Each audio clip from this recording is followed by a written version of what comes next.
네, 반갑습니다. 여러분. 나 혼자 큐티한다입니다. 오늘은 8월 24일 월요일입니다. 첫 화면은요. 우리 소연 목장 사진 찍은 것이 좀 있어서 제가 첫 화면으로 해봤는데요. 너무 다 이쁘죠? 특별히 경배 왜 이렇게 이쁩니까?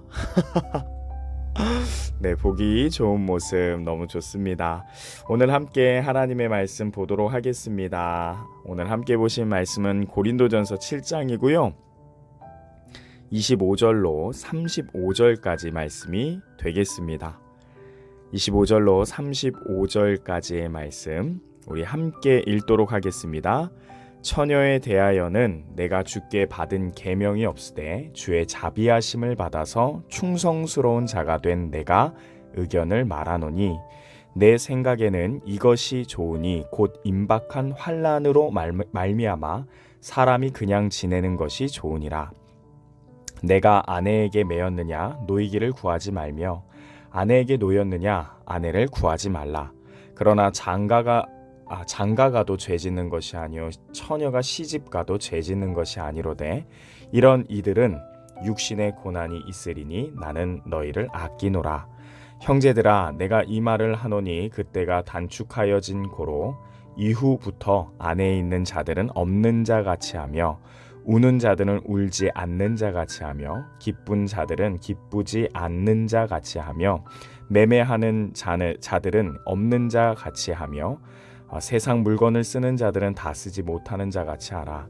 이 세상의 외형은 지나감이니라. 너희가 염려 없기를 원하노라. 장가가지 않는 자는 아는 자는 주의 일을 염려하여 어찌하여야 주를 기쁘시게 할까 하되 장가간 자는 세상 일을 염려하여 어찌하여야 아내를 기쁘게 할까 하여 마음이 갈라지며 시집가지 않은 자와 처녀는 주의 일을 염려하여 몸과 영을 다 거룩하게 하려 하되 시집간 자는 세상 일을 염려하여 어찌하여 남편을 기쁘게 할까 하느니라. 내가 이것을 말함은 너희의 유익을 위함이요 너희에게 올무를 놓으려 함이 아니니 오직 너희로 하여금 이치에 합당하게 하여 흐트러짐이 없이 주를 섬기게 하려 함이라. 아멘. 네, 기도하고 시작하겠습니다. 하나님 아버지 감사합니다. 오늘도 이 시간을 하나님께서 내게 허락하여 주시고 하나님 말씀 앞에 오게끔 나를 이끌어 주신 줄로 믿습니다. 내 안에 내 안에 선이 없다라는 것 알기 때문에 하나님 말씀 앞에 오게 하신 분은 내 안에 성령님인 줄 믿습니다. 성령님 주장하여 주셔서 끝까지 깨달음을 주시고 참된 선한 결단을 할 수 있도록 인도하여 주옵소서. 능력의 성령님 의지합니다. 예수 그리스도의 이름으로 기도 올려드리옵나이다. 아멘.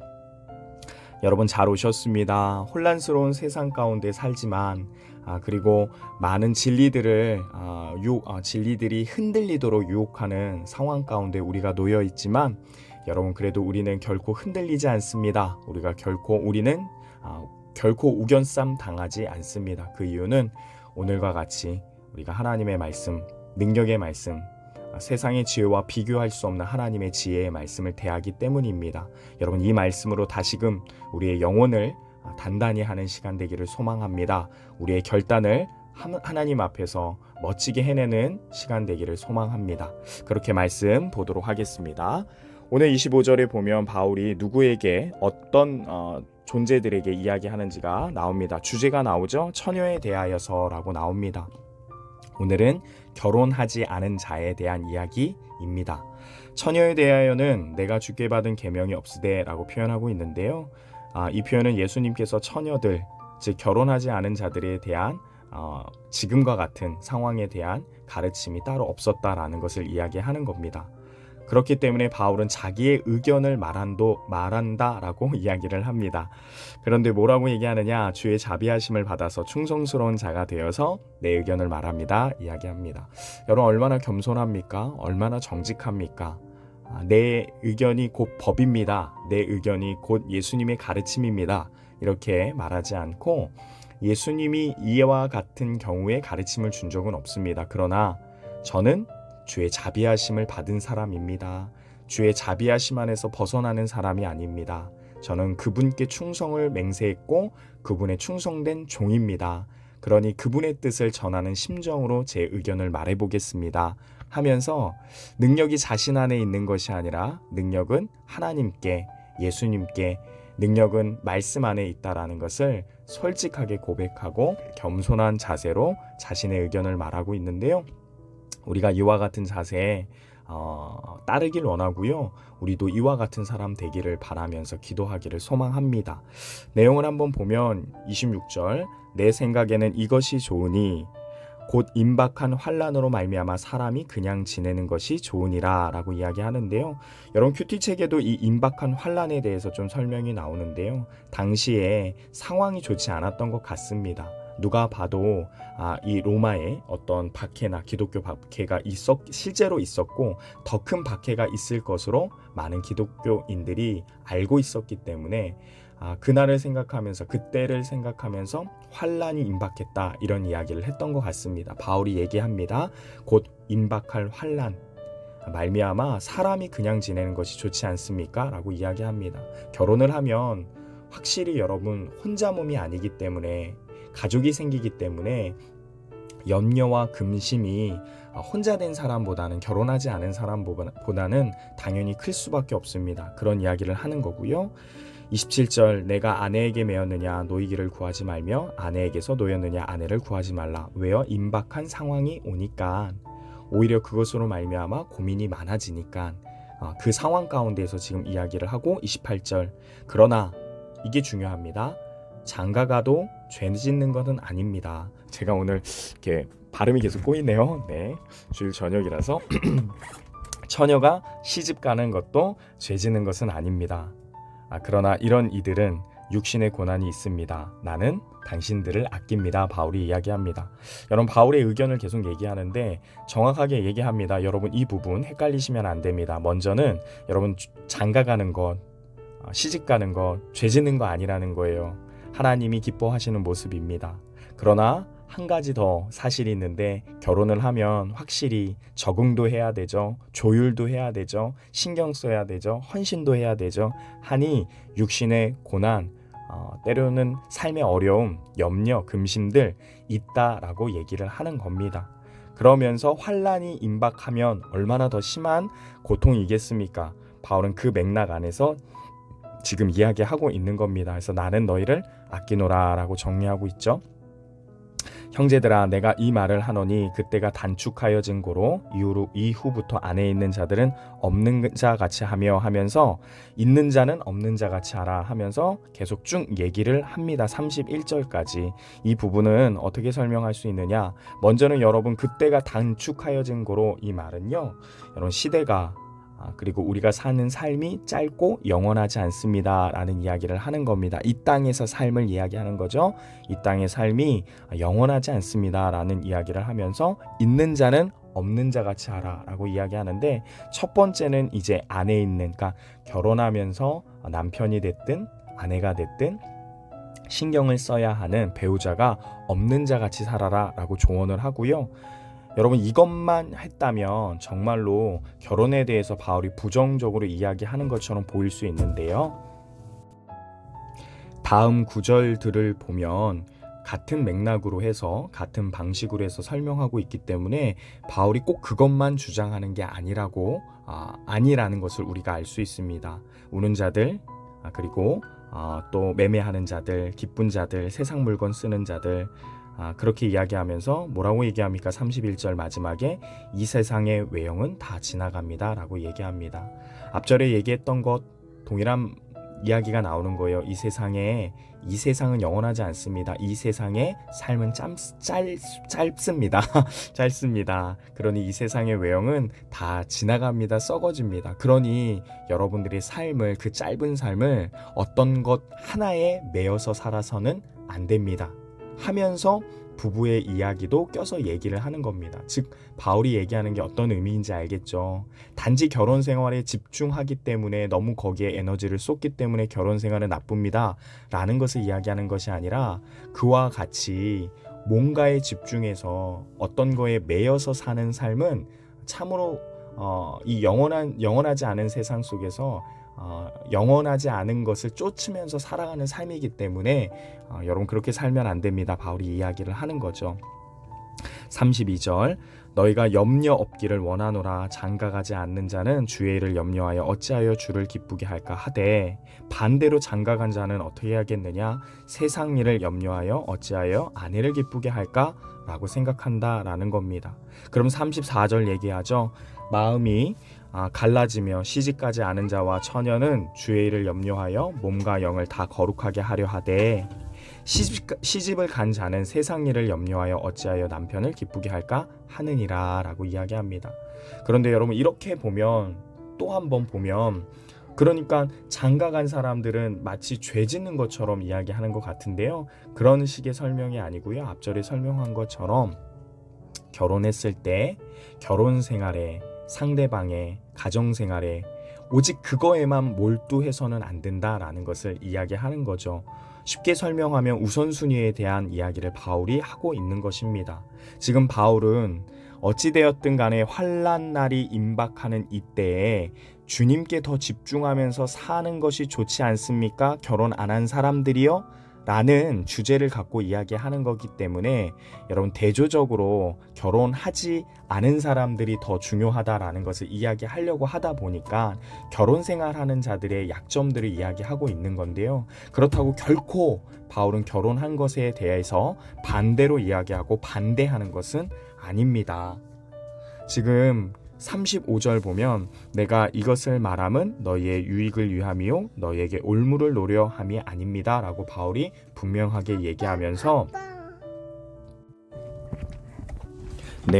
갑자기 저희 딸이 들어왔는데요. 마무리하도록 할게요. 그러니까 지금 보면 잠깐만요. 앉으세요. 보면서 그렇게 얘기하는 겁니다. 그래서 제가 앞에 지금 뭐라고 얘기했는지 잠깐 끊었는데 기억이 잘 안 나는데요. 다시 정리해서 이야기를 할게요. 여러분 결국 바울이 이야기하는 게 무엇입니까? 35절 마지막 오직 너희로 하여금 이치에 합당하게 하여 하나님의 뜻에 합당하게 생활해서 흐트러짐 없이 주를 섬기게 하려 합니다 라고 이야기를 합니다. 그러니까 바울이 지금 결혼이 좋다 나쁘다를 얘기하려고 오늘 이야기를 꺼낸 것이 아니라 35절 마지막 절에 나온 것처럼 흐트러짐 없이 주를 섬기게 하려 하는 목적을 갖고 이야기한다라는 거예요. 그 목적 안에서 결혼 안 하는 것도 괜찮습니다. 바울이 이야기하는 거죠. 그러면서 더 넓게 결론을 내리자면 결혼뿐만 아니라 우리의 삶의 모든 부분에서 주를 섬기는 데 있어서 마음을 뺏기고 우리의 생각을 뺏기고 우선순위를 뺏기고 있는 그러한 모습들 그렇게 하면 안 됩니다. 바울이 정의하고 있는 것입니다. 여러분 우리는 세상을 살면서 지나치게 염려할 때가 있습니다. 걱정할 때가 있습니다. 가지지 못한 것으로 인하여서 불안해할 때도 많고 세상이 돌아가는 어떠한 상황들 뿐만 아니라 거기 가운데 있는 내 자신이 준비가 되어 있지 않는 것으로 인하여서 내가 마치 뒤처지는 것 때문에 많은 염려와 걱정들을 하고 살고 있습니다. 그러나 여러분 염려와 걱정이 하나님보다 앞서면 안 된다라는 것이 오늘 말씀이 되겠습니다. 여러분 우리는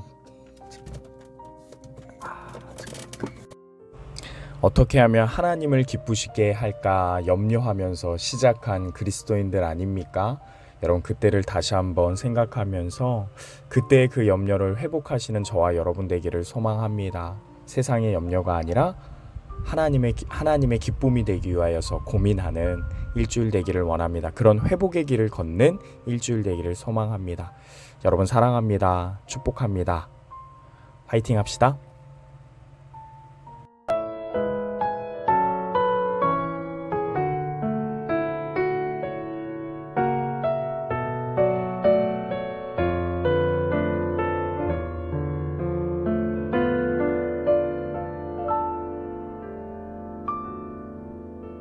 오늘도 나는 쉽게 흔들리고 작은 일에도 마음은 무너지고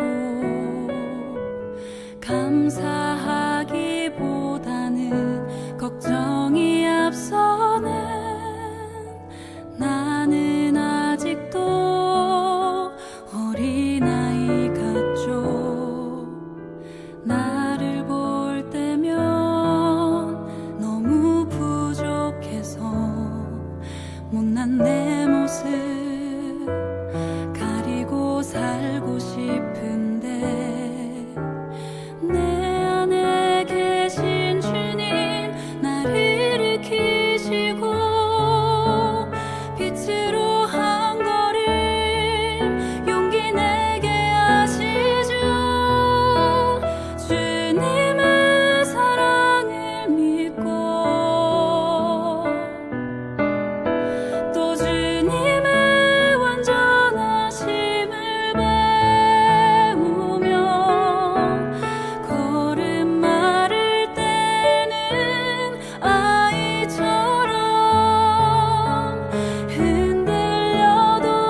자라는 중이죠.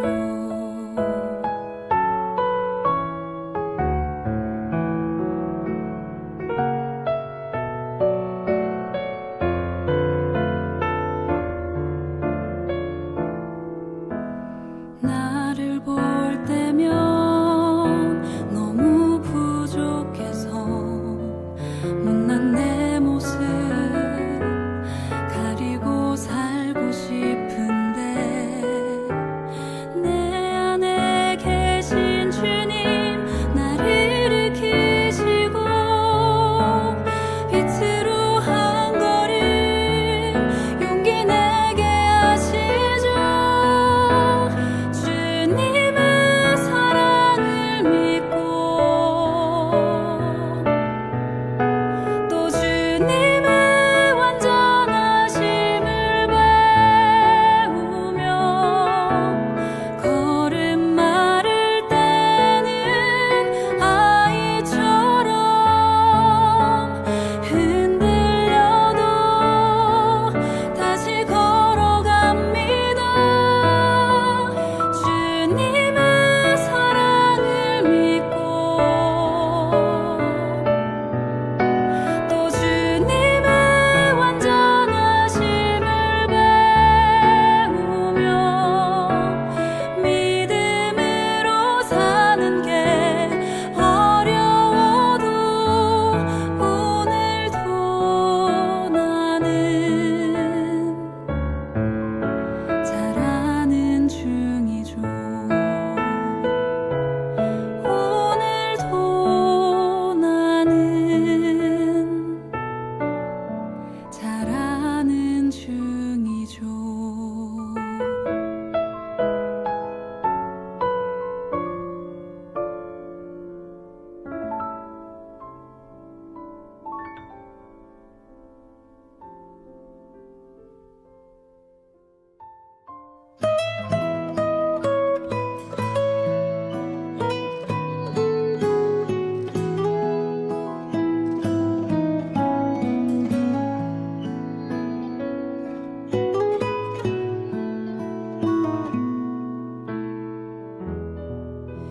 눈앞에 산이 커 보여 넘을 수 없는 벽 앞에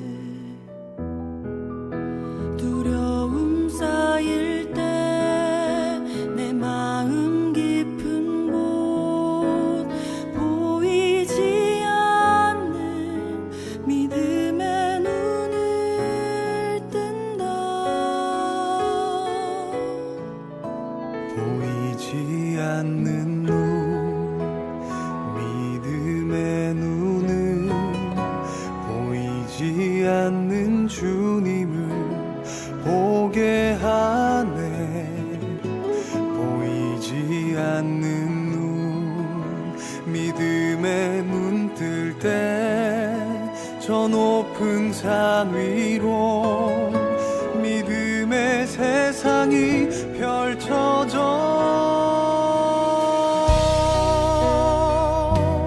진정한 주권이 어디에 있는지,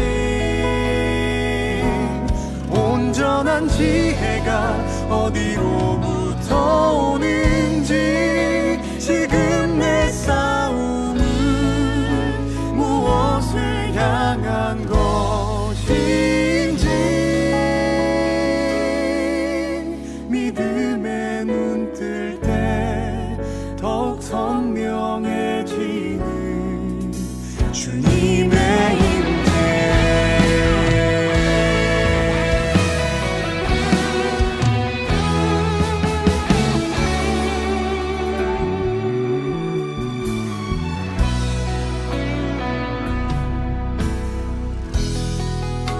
눈앞에 산이 커 보여 넘을 수 없는 벽 앞에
사건이 어디에 있는지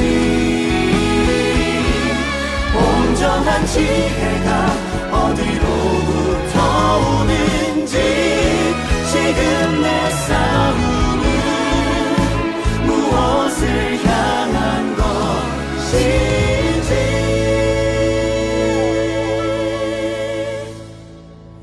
믿음의 눈 뜰 때 더욱 선명해지는 주님의 임재